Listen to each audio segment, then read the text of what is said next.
Hello dear students, I welcome you all on AC plus digital platform of advance engineering classes. आप सभी का फिर से स्वागत है शौर्य सीरीज के अंदर। और यहाँ पर हम आरसीसी के क्वेश्चंस की प्रैक्टिसिंग कर रहे हैं फॉर एसएससी जेईई मेंस 2023। अगर आप इफेक्टिव प्रिपरेशन करना चाहते हैं तो एसी प्लस एप्लीकेशन पे प्रैक्टिस प्लस रिविजन बैच है, जहां पर लेक्चर मॉड्यूल्स हैं 200 प्लस आवर्स के, 3000 से भी अधिक क्वेश्चंस के प्रैक्टिस सेशंस हैं। ऐसी टेस्ट सीरीज जिसमें 100 से अधिक टेस्ट हैं और साथ में 20 फुल लेंथ एंड 80 सब्जेक्टिव, और जो लेक्चर मॉड्यूल्स हैं, जो प्रैक्टिस सेशंस हैं, इनका पीडीएफ भी आप लेटर ऑन डाउनलोड कर सकते हैं। कोर्स को आप लैपटॉप पे एक्सेस कर सकते हैं, ऑफलाइन डाउनलोड फैसिलिटी और भी कई सारी फैसिलिटीज हैं। तो उसके लिए आप एप्लीकेशन पर प्ले स्टोर पर जाके इस एप्लीकेशन को डाउनलोड करें, एईसी प्लस। अगर आपको सिर्फ टेस्ट सीरीज चाहिए तो वो भी अवेलेबल है, उसको चेकआउट करें। तो हम स्टार्ट करने जा रहे हैं हमारे आरसीसी का लेक्चर नंबर 10। टॉपिक है footing and pre stressing concepts.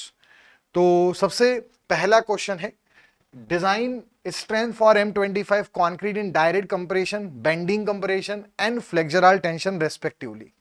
देखिए, M25 के लिए डायरेक्ट कंप्रेशन का मतलब सिग्मा सीसी, और M15 के लिए सिग्मा सीसी होता है 4, देन फिर 5, और M25 के लिए जो होगा वो होगा 6 मेगापास्कल।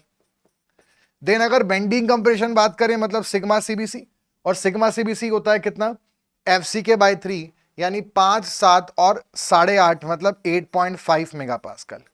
और फ्लेक्सुरल टेंशन बोला है मतलब FCR, और वो होता है 0.7 अंडर रूट FCK, जिससे वो वैल्यू आ जाएगी 3.5 मेगापास्कल। अब फ्लेक्सुरल टेंशन अगर हम देखें तो वो यहां पर दो ऑप्शन में, मतलब ये तो खत्म हो जाते हैं, ये ऑप्शन में है, ये ऑप्शन में है, बट यहां तो कहीं से कहीं तक मैच नहीं हो रहा। अब इसको कैसे करेंगे? तो आपको पता है ये जो हमारे पास वैल्यू है WSM में है, और अक्सर जब ये वैल्यू बोली जाती है तो आप WSM ही उस पर आंसर मार्क करते हैं, बट ऑप्शन में नहीं है। तो इसमें क्या ट्रैप है क्वेश्चन में, आपको LSM के अकॉर्डिंग सोचना है। आप LSM के अकॉर्डिंग सोचिए, तो जब हम डायरेक्ट कंप्रेशन की बात करते हैं, प्योर कंप्रेशन की बात करते हैं, तो जो हम परमिसिबल स्ट्रेस लेते हैं, डिजाइन स्ट्रेस LSM में, वो आपको पता होगा 10% कम करने के बाद 0.40 FCK लेते हैं। मतलब यहां वैल्यू होगी 0.40 इंटू 25 मेगापास्कल। और जो हम बेंडिंग के अंदर लेते हैं वो हम लेते हैं 0.45 FCK, और ये तो हमारा 3.5 होगा। यहां पे हो जाएगा 0.4 इंटू 25, और ये हो जाएगा 0.45 इंटू 25, और ये है 3.5। अगर आप देखें तो 25 में अगर हम 0.45 का 0.4 का मल्टीप्लाई करें तो ये हमारे पास बचेगा यहां पर लगभग 10, 2.5 इंटू 4 हो जाएगा, तो ये 10 मेगापास्कल हो जाएगा। और अगर इसमें मल्टीप्लाई करेंगे तो ये लगभग आएगा 11.5 के आसपास, और ये आएगा 3.5। मतलब ये हमारे पास हमें 3 वैल्यूज मिल गई जो कि ऑप्शन में अवेलेबल है। A will be the correct answer. मतलब WSM पूछता तो ये टिक करते, LSM पूछता तो ये टिक करते, चूंकि ये ऑप्शन में नहीं था। जैसे ये वैल्यूज बोलता है डायरेक्टली हमें हिट करता है कि हमें WSM के अकॉर्डिंग टिक करना है, बट यहां पर LSM डिजाइन वर्ड भी लिखा है। जब भी डिजाइन वर्ड आता है तो LSM पे ही हम फोकस करते हैं। परमिसिबल वर्ड होता तो फिर ये आंसर होता। नेक्स्ट क्वेश्चन पे आते हैं। अगला है, circular column is subjected to an unfactored load of 1600 kilo newton. Load कितना दे रखा है हमें? 1600 kilo newton. The effective length of the column is 3.5 metre. ठीक है, इफेक्टिव लेंथ है 3.5 metre. Concrete grade M25, value of rho g AC upon AG, मतलब percentage steel 2% दे रखा है, Fe415 स्टील है। Design diagram of the column will be nearly. Column का diagram यहां पर क्या होगा? देखिए, अब यहां पर हमें इफेक्टिव लेंथ तो दे रखी है, बट हमें लैम्डा निकालना है। शॉर्ट कॉलम लगाएं, क्या लगाएं? तो इसमें आपको यह समझना पड़ेगा कि हमें LLD चाहिए। हमारे पास अभी LLD है नहीं, ठीक है, सिर्फ कॉलम की हमारे पास लेंथ है, लोड हमें दे रखा है। तो हम यहां पे मान लेते हैं कि जो कॉलम है, assume it as a short column. मतलब हम ये मान के चल लेते हैं कि जो लैम्डा है वो 12 से कम है, ये हम मान लेते हैं। तो हमारे पास इसके लिए जो फॉर्मूला है वो है PU बराबर 0.4 FCK AC प्लस 0.67 FYASC। अब ये हमें लोड दे रखा है, इनफैक्टर्ड लोड है। इनफैक्टर्ड मतलब फैक्टर्ड किया हुआ नहीं है, ठीक है। अब फैक्टर्ड वर्ड होता तो हम बोल देते 1600 इन लेते सिर्फ, इन्होंने इनफैक्टर्ड दिया। इनफैक्टर्ड कुछ नया वर्ड है, मे भी हो सकता है सर्विस लोड हो, तो हम यहां पे 1600 इंटू 1.5 कर देते हैं, ठीक है। पहले उससे आंसर निकाल लेते हैं और अगर नहीं मैच होगा तो फिर 1.5 को लास्ट में हटा देंगे। यहां पर आ जाएगा 0.4। ग्रेड ऑफ कॉन्क्रीट हमें दे रखा है 25। एरिया ऑफ कॉन्क्रीट, देखो टोटल आप जानते हैं ग्रॉस एरिया बराबर कितना होता है, आपका कॉन्क्रीट का एरिया प्लस स्टील का एरिया। स्टील अगर 2% है तो कॉन्क्रीट कितना होगा, 98%। तो कॉन्क्रीट के एरिया को हम बोल सकते हैं 98 मतलब 0.98 AG, और ये हो जाएगा 0.67। ग्रेड ऑफ स्टील है 415, और इसको हम कर देंगे 2%, 0.02 इंटू AG, ठीक है। इससे हम सॉल्व करके यहां से AG सिंप्लीफाई कर सकते हैं, AG की वैल्यू निकाल लेते हैं।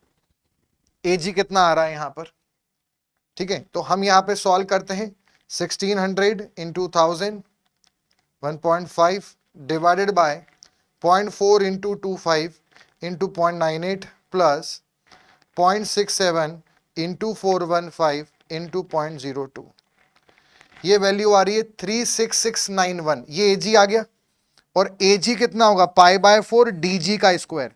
क्वेश्चन में हमसे पूछा है डिजाइन डायग्राम, डायग्राम नहीं होगा, डिजाइन डायामीटर होगा ये, जो कि सर्कुलर कॉलम है तो उसका डायामीटर पूछ रहा है, ग्रॉस डाया।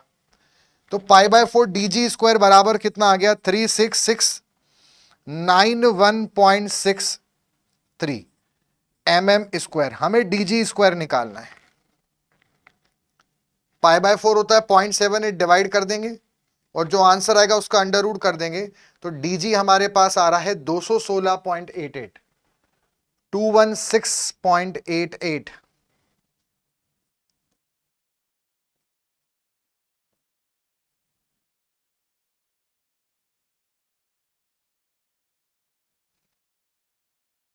पॉइंट 88 216 ऑप्शन में नहीं है, ठीक है।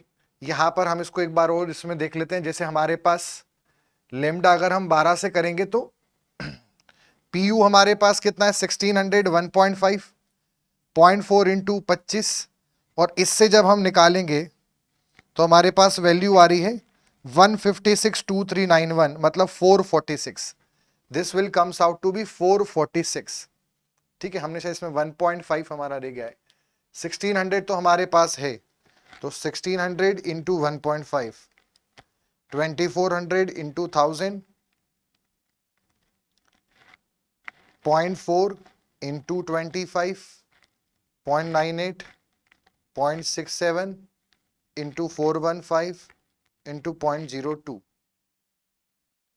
156। ये वैल्यू जो हमारे पास आ रही है, मैंने यहाँ पे गलत इसको लिख दिया, this value comes out to be 15623.9.82, और इसमें अगर हम 0.78 का डिवाइड करेंगे तो ये 2 ये आ रहा है, और इसका अगर हम अंडर रूट करेंगे तो ये आ रहा है 447.55 mm।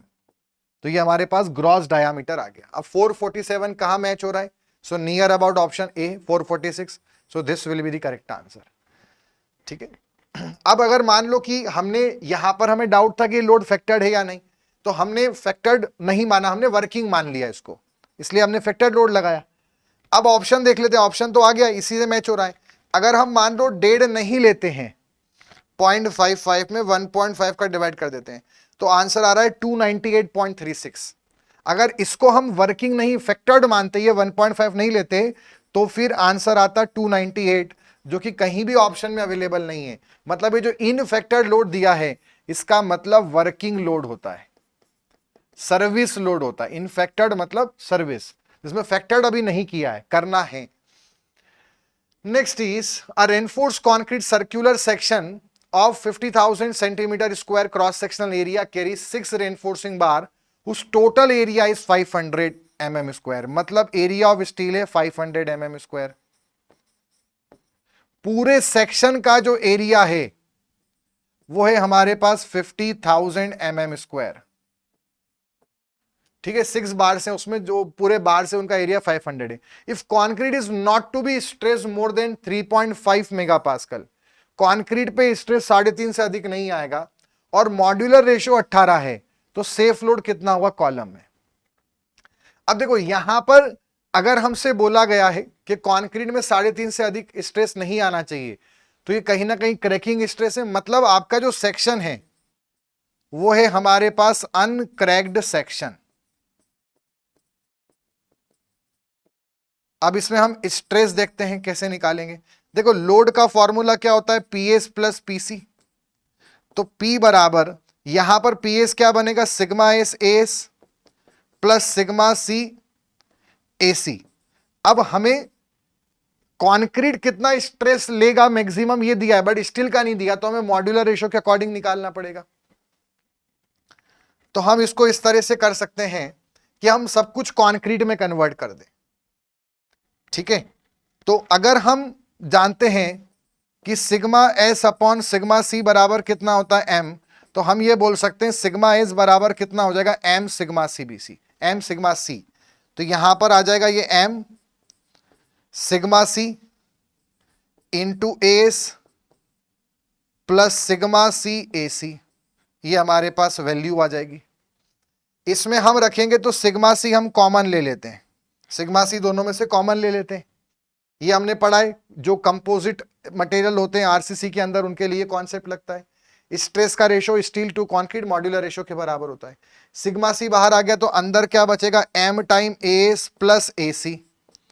अब आप ध्यान से देखोगे तो हमारे पास सिग्मा सी है 3.5, एम है 18, ए से 500, पर ए सी नहीं है। ए सी कैसे निकालें, हमें तो ग्रॉस एरिया दिया है, ग्रॉस एरिया बराबर होता है A C plus A S, A C plus A S.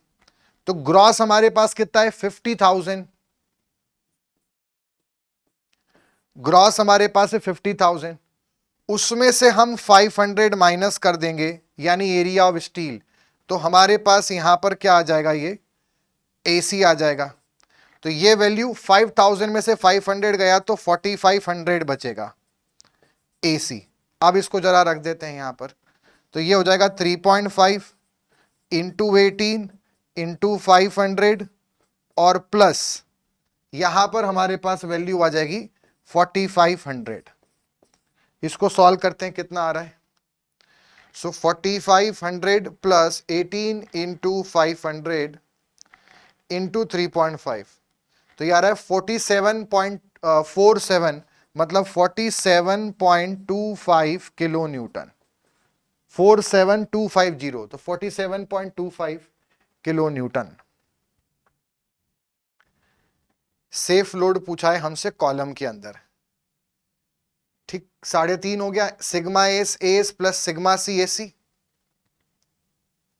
Area of concrete ये हमें कितना दे रखा है 50,000, ये थोड़ा गलत लिख दिया है मैंने यहां पर, this is not 5,000, this is 50,000 और 50,000 minus 500, so this will be 49,500।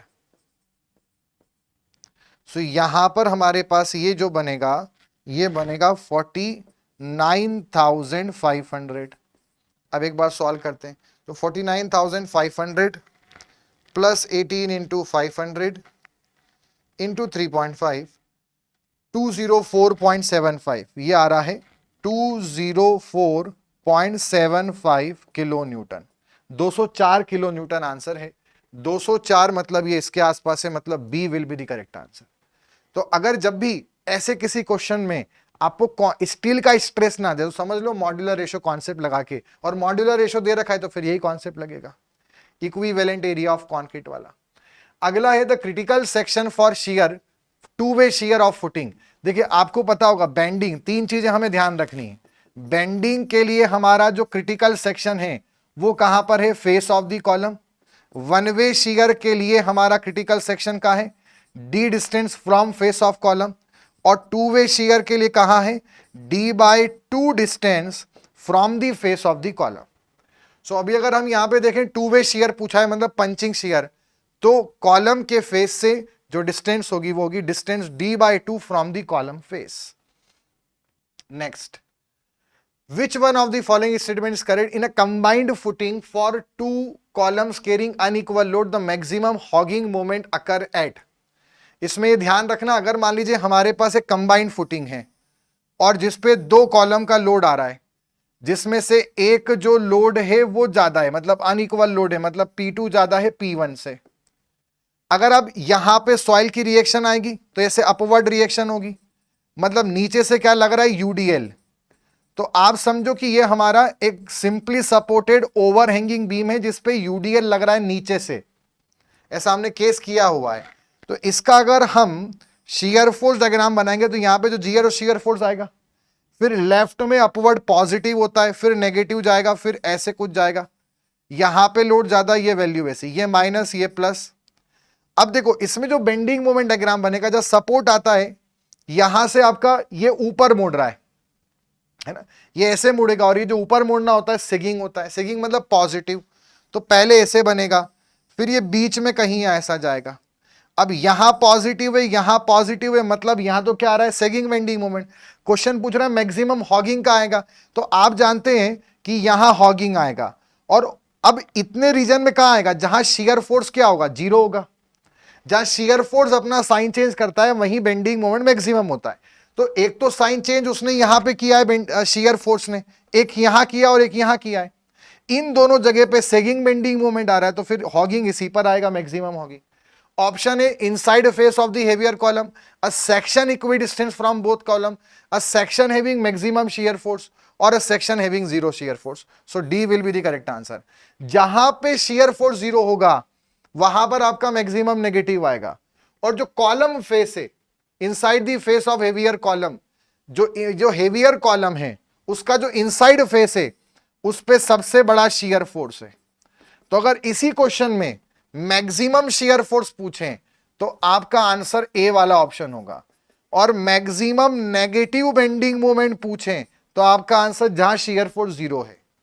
और आपसे पूछे मैक्सिमम पॉजिटिव कहां होगा, तो मैक्सिमम पॉजिटिव के लिए आपका आंसर होगा अंडर दी आपका heavier column, under the heavier column, यहां पर जहां पर लोड ये ज्यादा है वहां पर आपका बेंडिंग मोमेंट, अ सेक्शन इक्विडिस्टेंस, अ section having maximum shear force.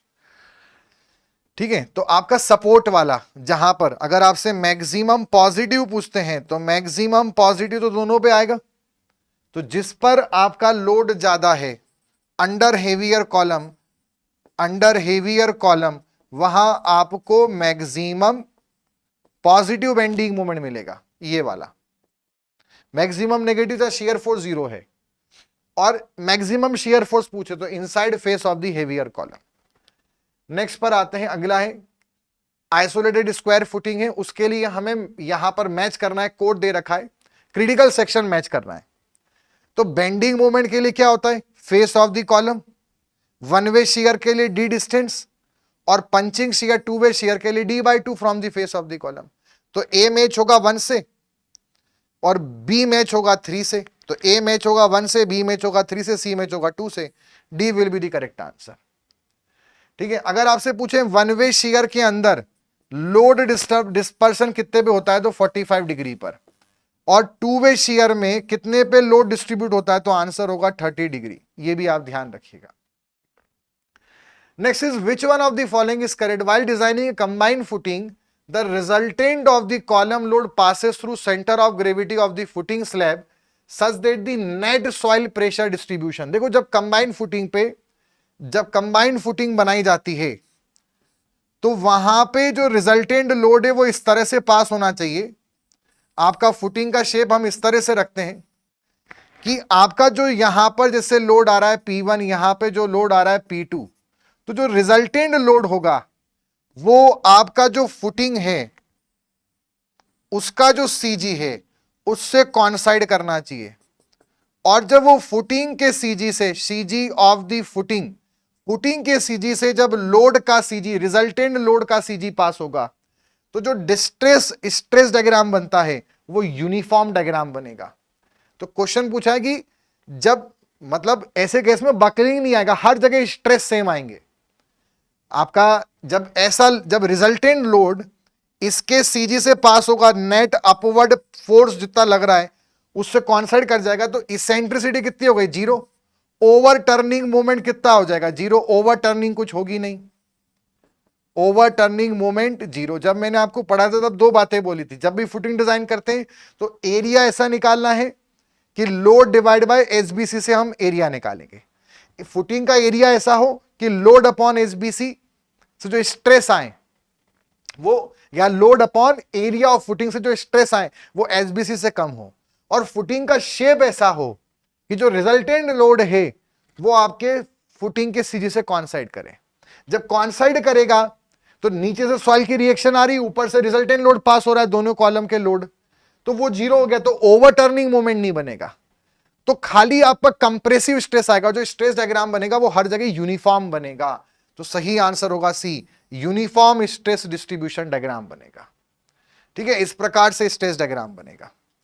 आगे बढ़ते हैं। How is the depth of the footing for an isolated column govern? Depth of footing किन कॉन्सेप्ट से निकालते हैं? तो ये ध्यान रखना है, एरिया ऑफ फुटिंग जो होती है उसको हम निकालते हैं एसबीसी ऑफ सॉइल के अकॉर्डिंग। ठीक है, और वहीं पर जो डेप्थ ऑफ फुटिंग है उसको हम निकालते हैं बेंडिंग के आधार पे, और साथ में वन वे शेयर के आधार पे, और साथ में टू वे शेयर के आधार पे। और वहीं पर जो एएसटी होता है, एरिया ऑफ स्टील, वो हम निकालते हैं सिर्फ बेंडिंग के आधार पे। अब डेप्थ पूछा है तो हमारा सही आंसर क्या होगा? तीनों कॉन्सेप्ट के आधार पे निकालते हैं, तो सही होगा डी ऑप्शन 1 2 3। फुटिंग के क्वेश्चन में एक बात और ध्यान रखना, जब भी आपको न्यूमेरिकल आए, फुटिंग पे न्यूमेरिकल आने के चांसेस 100% है। जब भी फुटिंग का एरिया निकालो तो यह ध्यान रखना, जितना लोड दे रखा है उसमें 10% आप फुटिंग का सेल्फ वेट ऐड करना। तो फुटिंग का सेल्फ वेट जो होता है, जितना लोड दे रखा है plus self weight of footing भी लेना, और वो ना दिया हो तो वो इस लोड का 10% मान लिया जाता है, मतलब 0.1 पी, तो टोटल 1.1 बन जाएगा। और अपॉन में आप रखना एसबीसी ऑफ सॉइल। इसमें ध्यान रखना ये लोड वर्किंग होगा, ये भी वर्किंग, मतलब यहां वर्किंग लेते हैं, मतलब एरिया ऑफ फुटिंग में एक बात ध्यान रखना, लोड कभी भी फैक्टर्ड नहीं लेते हैं, चाहे WSM हो चाहे LSM, दोनों में यहां पर वर्किंग लोड ही आता है। हमेशा क्या लेना है? Working load. वो फैक्टर्ड दें तो 1.5 का डिवाइड करना फिर रखना, चाहे कोई भी मेथड हो। और यहां पर एक बात ध्यान रखना, क्या सेल्फ वेट ऑफ फुटिंग हर बार लेना कंपलसरी है? Yes, self weight of footing consider करना है, नहीं दिया तो 10% मानो।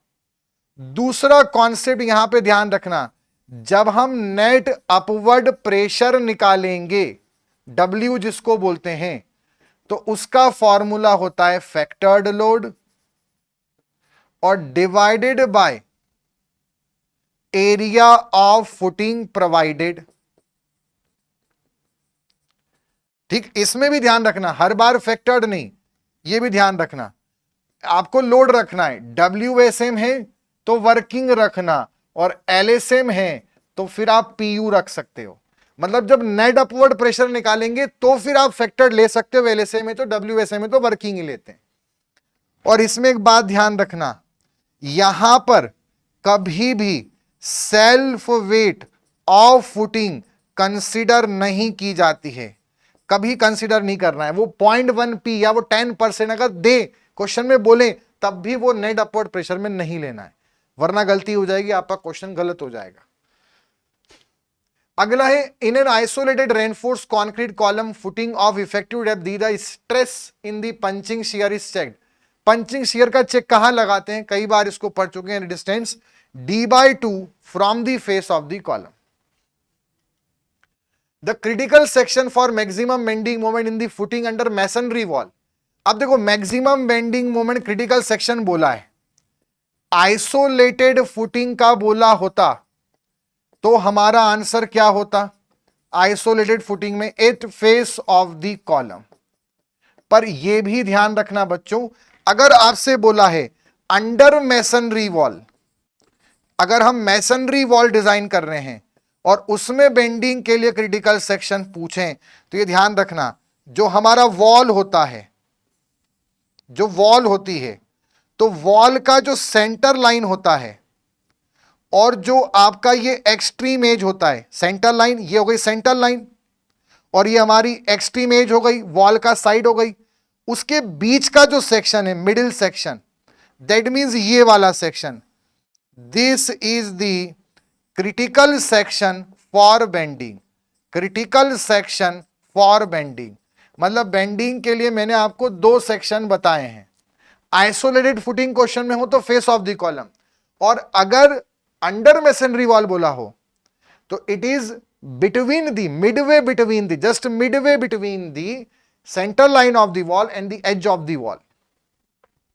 तो midway between the face in the middle of the wall गलत, face of the wall, middle of the wall and middle of the wall, ठीक है, हाँ ये सही है। ये मिडल ऑफ द वॉल तो गलत है, फेस ऑफ द वॉल गलत है, ये भी गलत है, सही सी आंसर है ना। कैसे समझेंगे? Midway between the face, face मतलब ये एज को फेस बोल दिया इन्होंने, तो फेस और मिडिल के बीच में, सही बात है। Next is consider the following statement, the design depth of footing for isolated column. ये सेम वही क्वेश्चन रिपीटेड हो गया है, कई बार पूछा गया एग्जाम में। तीनों कॉन्सेप्ट पर 1, 2 एंड 3 तीनों कॉन्सेप्ट पर हम डेप्थ कैलकुलेट करते हैं। Bending moment, one way shear, to way shear. अगला एक कॉलम है जिसपे एक्सियल लोड लग रहा है 450 और बेंडिंग मोमेंट है 60 किलो न्यूटन का, उसके बेस पर, ठीक है, कॉलम पे एक्सियल लोड आ रहा है और बेंडिंग मोमेंट भी आ रहा है। आइसोलेटेड फुटिंग जो है, उस फुटिंग की जो हमारे पास साइड है वो है 2/3 मीटर, तो ये 2 मीटर हो गया और ये 3 मीटर हो गया। और इसमें बोला है कि यहां पर centre of gravity of the column and the footing कॉन्साइड, centre of gravity of the column and the footing कॉन्साइड, तो मैक्सिमम और मिनिमम प्रेशर कितना होगा? तो एक तो यहां पर लोड आ रहा है एक्सियल लोड, और साथ में एक और इसमें बेंडिंग मोमेंट आएगा, ऐसे है ना, इसी प्लेन में एक बेंडिंग मोमेंट आएगा 60 kilo Newton at its base. 450 का लोड है, बेंडिंग मोमेंट है 60 किलो न्यूटन का बेस पर, ठीक है, 3 metre side along the plane, ठीक है। इसकी यूनिट इसको किलो न्यूटन मीटर कर देते हैं बेंडिंग मोमेंट की। हमें मैक्सिमम और मिनिमम स्ट्रेस बताना है। तो देखो, जब आपका ये एक्सियल लोड लग रहा है तो इससे जो स्ट्रेस आएगा वो तो कंप्रेसिव आएगा, हर जगह सेम आता है, तो वो जो स्ट्रेस है वो तो कंप्रेसिव है, उसको प्लस मान लेते हैं, कंप्रेशन को मान लेते हैं प्लस, तो वो तो आएगा P/A। और जो बेंडिंग स्ट्रेस है उससे ये ऐसे लग रहा है, तो यहां पर कंप्रेशन आएगा और यहां पर टेंशन आएगा, और बीच में ऐसा होगा, सेंट्रॉइड बीच में आ जाएगी क्योंकि कॉन्साइड कर रहा है, ऐसा उन्होंने बोल दिया है।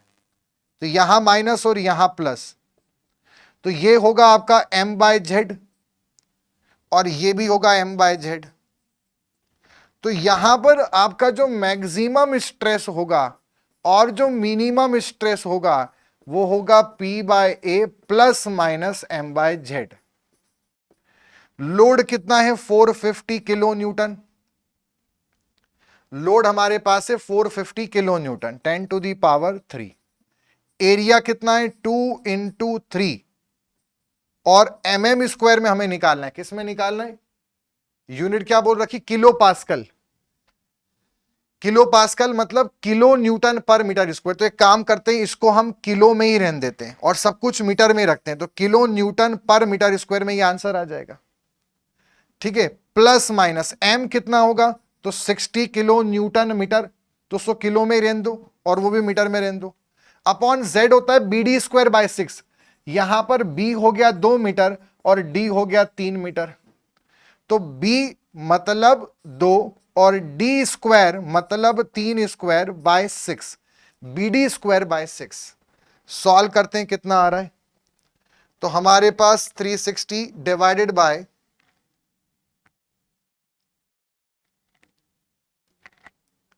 ये आ गया हमारे पास 20 प्लस माइनस, और ये आ जाएगा 450 डिवाइडेड बाय 6, तो 75। 75 में अगर हम 20 को जोड़ेंगे तो मैक्सिमम स्ट्रेस कितना आ जाएगा 95, और मिनिमम स्ट्रेस निकालेंगे तो ये आ जाएगा 55। तो 95 एंड 55, सी हमारे पास ऑप्शन है।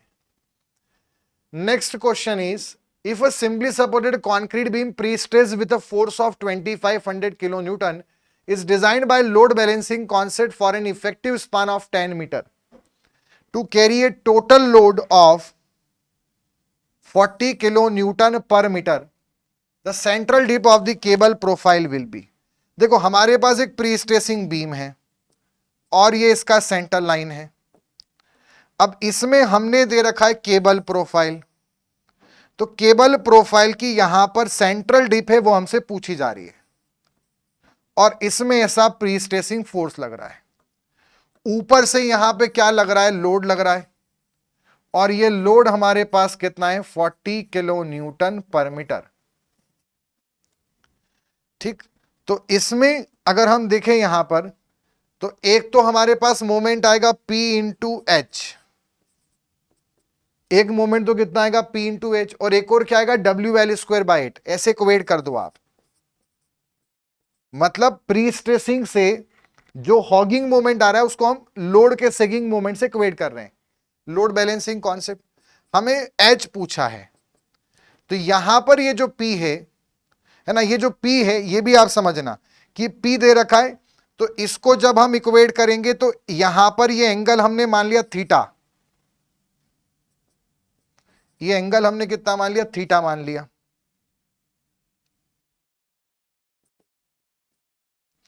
तो यहां पर ये जो लोड बनेगा ये बनेगा P cos theta,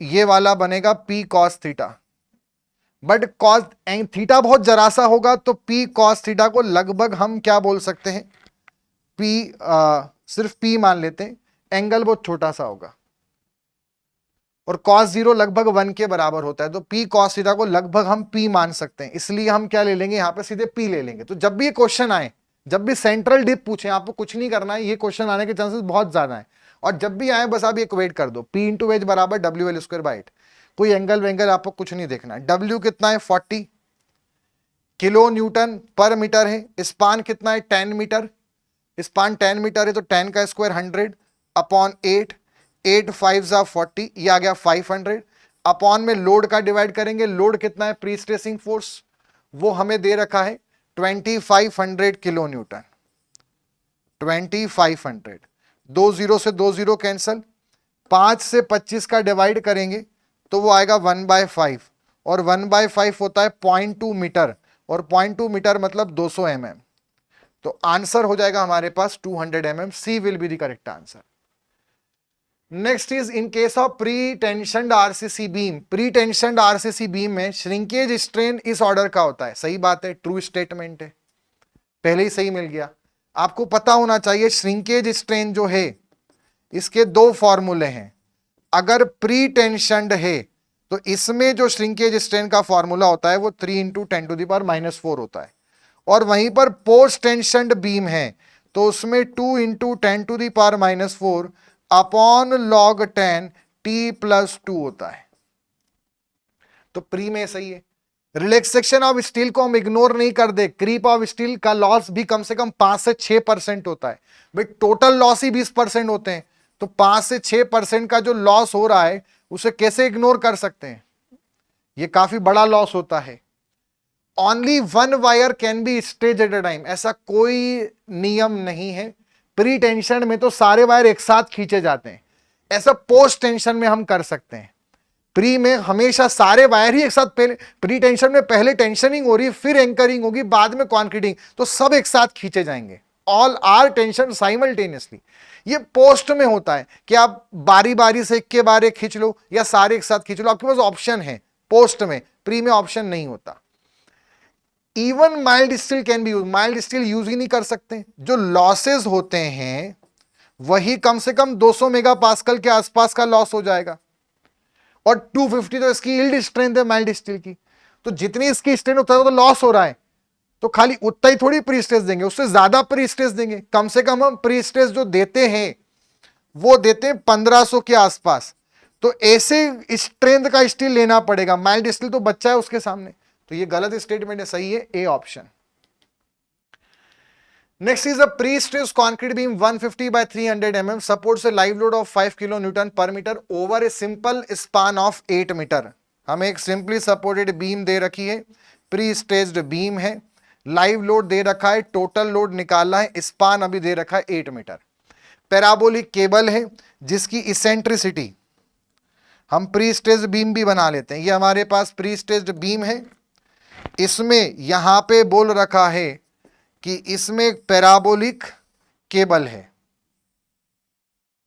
parabolic cable है, और इसेंट्रिसिटी मिड स्पान पर, मतलब बीच में जो इसेंट्रिसिटी है वो 75 mm है, ठीक है, and zero at the end, मतलब एंड पे जो इसेंट्रिसिटी है वो जीरो है, ठीक है। The prestressing force required to maintain the net resultant stress at the bottom fibre at mid span is zero, मतलब वो बोल रहा है कि जो बॉटम फाइबर है मिड स्पान वाला, उस पर हमारा स्ट्रेस जीरो आए under the action of dead length live load plus pre stress इस, तो पूछ रहा है प्री स्ट्रेसिंग फोर्स कितना लगाना पड़ेगा, मतलब यहां पे जो हमें ये प्री स्ट्रेसिंग फोर्स हम लगाते हैं कितना लगाना पड़ेगा।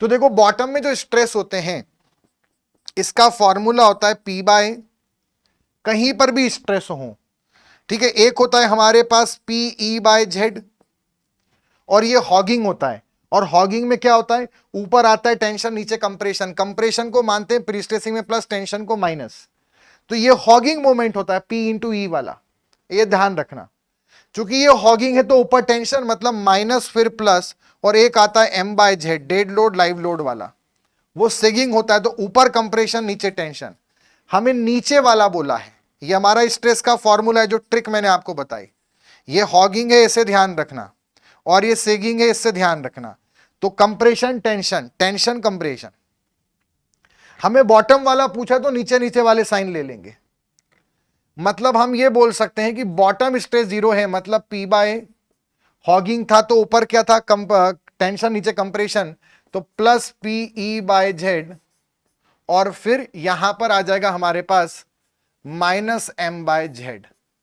अब हमें सबसे पहले क्या करना पड़ेगा, बेंडिंग मोमेंट निकालना पड़ेगा, तो हमें डेड लोड भी चाहिए, लाइव लोड तो दे रखा है, डेड लोड का फॉर्मूला क्या बनेगा, गामा RCC 25 इंटू स्पान लेंगे 1, और विड्थ कितना है 0.15, और डेप्थ कितना है 0.3, सॉल्व करते हैं, डेड लोड कितना आ रहा है, तो 0.15 इंटू 0.3 इंटू 25, ये आ रहा है 1.125, तो टोटल लोड कितना हो जाएगा, टोटल लोड, लाइव लोड दे रखा है 5, तो 5 में इसको जोड़ देंगे तो ये आ गया 6.125।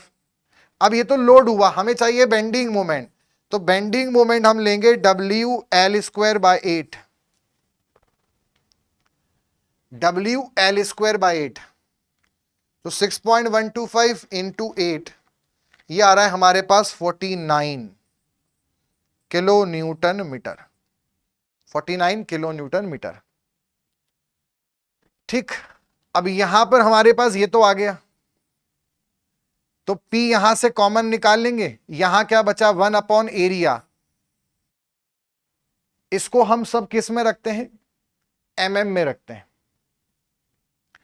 ठीक है, सब कुछ mm में रखते हैं, तो एरिया हो गया 150 इंटू 300 प्लस E हो गया 75, और अपॉन में Z कितना था 150 इंटू 300 का स्क्वायर बाय 6, BD² बाय 6 होता है, बराबर M उधर गया, M आ गया 49, उसको रखा किलो न्यूटन, मीटर को कर दिया 1000, क्योंकि सब mm में ला रहे हैं, किलो न्यूटन मीटर है, अपॉन Z 150 इंटू 300 का स्क्वायर इंटू 6, इसको सॉल्व करना है पूरा, यहां से हमारे पास P किलो न्यूटन के अंदर आ जाएगा, सॉल्व करते हैं, 49 into 6 into 10 to the power 3 by 150 into 300 square.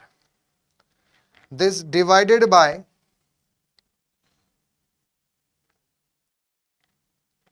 150 into 300 plus 75 into 6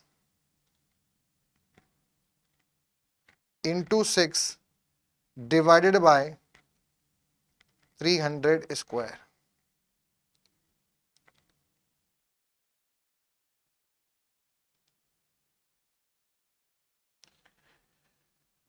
इसको जब हम सॉल्व करेंगे, यहां पर पूरा आप इसको सॉल्व कर लीजिएगा. 49 इंटू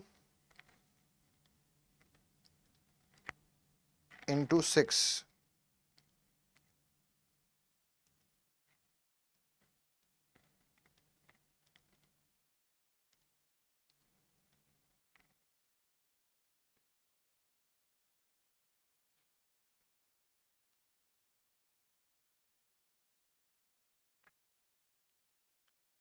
ठीक है. इसको जब आप पूरा सॉल्व करेंगे, सेम ये इक्वेशन है. यहां पर हमारे पास बेंडिंग मोमेंट कितना आ गया, 49 किलो न्यूटन मीटर और BD स्क्वायर बाय 6 है ना.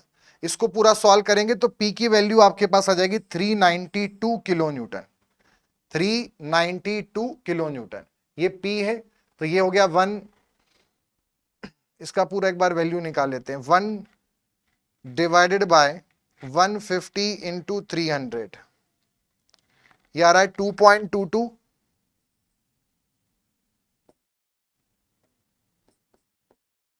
2.22 10 टू दी पावर -5 प्लस ये टर्म कितनी आ रही है 75 into 6 150 into 300 square 3.33 10 to the power -5. ये टर्म कितनी आ रही है 49 into 6 into 3 divided by 150 into 300 square 0.217. now divided by 5.55 into 10 to the power -5. ये आ रहा है हमारे पास P बराबर 3923.92. 3923.92.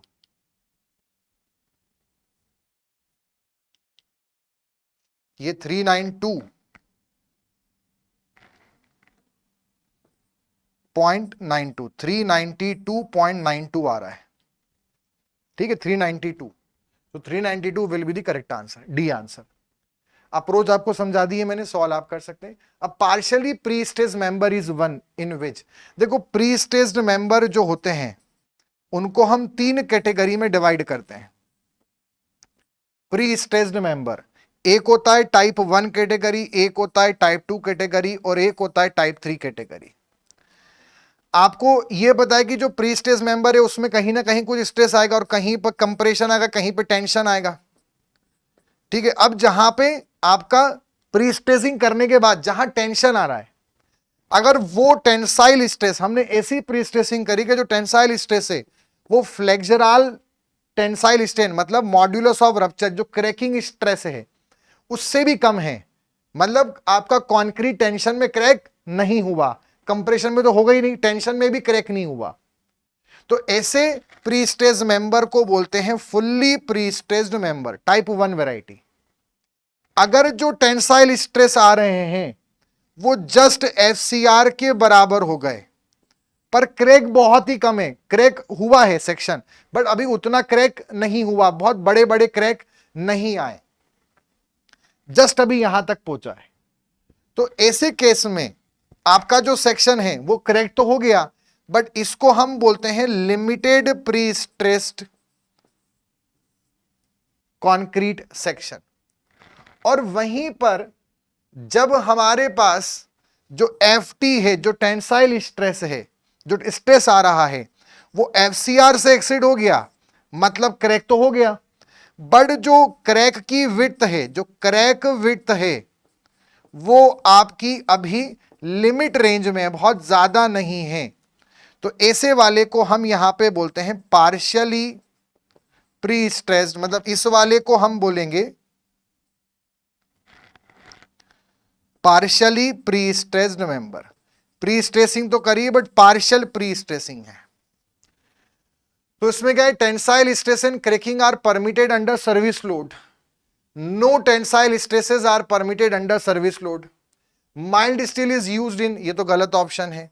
Tensile stresses are permitted but not cracking at service load, मतलब क्रैकिंग नहीं आनी चाहिए, ठीक है, और क्रैकिंग नहीं आनी चाहिए।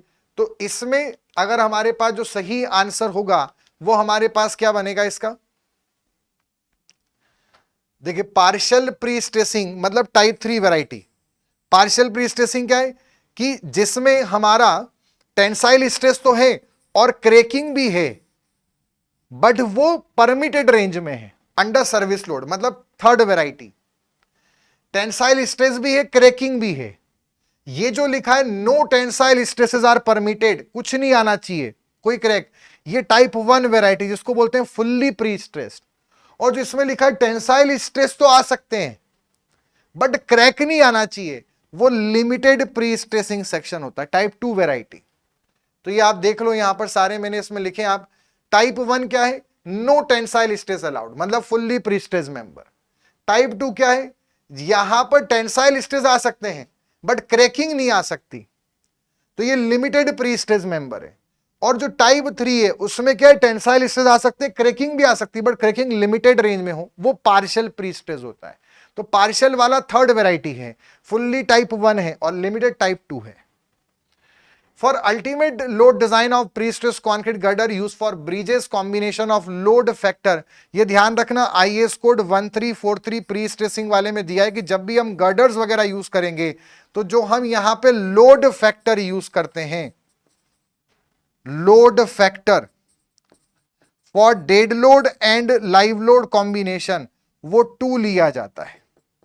डेड लोड लाइव लोड के लिए कितना लेते हैं, 2, तो 2 dead load plus 2 live load, इसको ध्यान रखना है, फैक्चुअल बेस्ड क्वेश्चन है।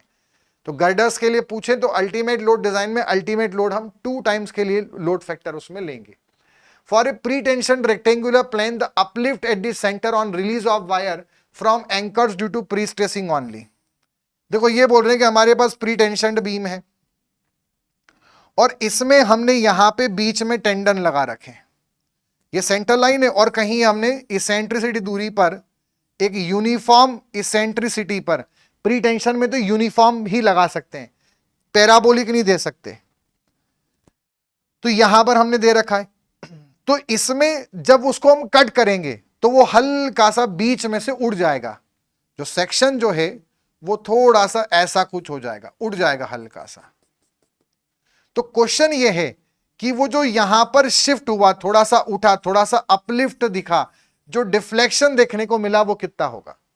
तो आप ये समझना जब यहां से हम कट करेंगे तो ऐसा प्री स्ट्रेसिंग फोर्स लगना चालू हो जाएगा, ऐसा प्री स्ट्रेसिंग फोर्स आएगा, मतलब बीम के ऊपर इस P इंटू ई से एक ऐसा मोमेंट हमें देखने को मिलेगा, हॉगिंग मोमेंट P इंटू ई का, और वो हमारे जो मेंबर हैं उसको थोड़ा सा बीच में से ऐसा उठाएगा। कितना ये हमें पता करना है। इसमें हम सोम के स्लोप डिफ्लेक्शन में कॉन्सेप्ट लगा सकते हैं।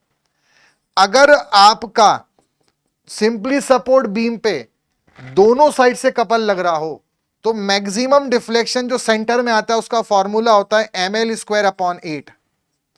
यहां पर m कौन है, couple, hogging moment due to pre stressing, तो P into E into L²/8, PEL²/8 will be the correct answer.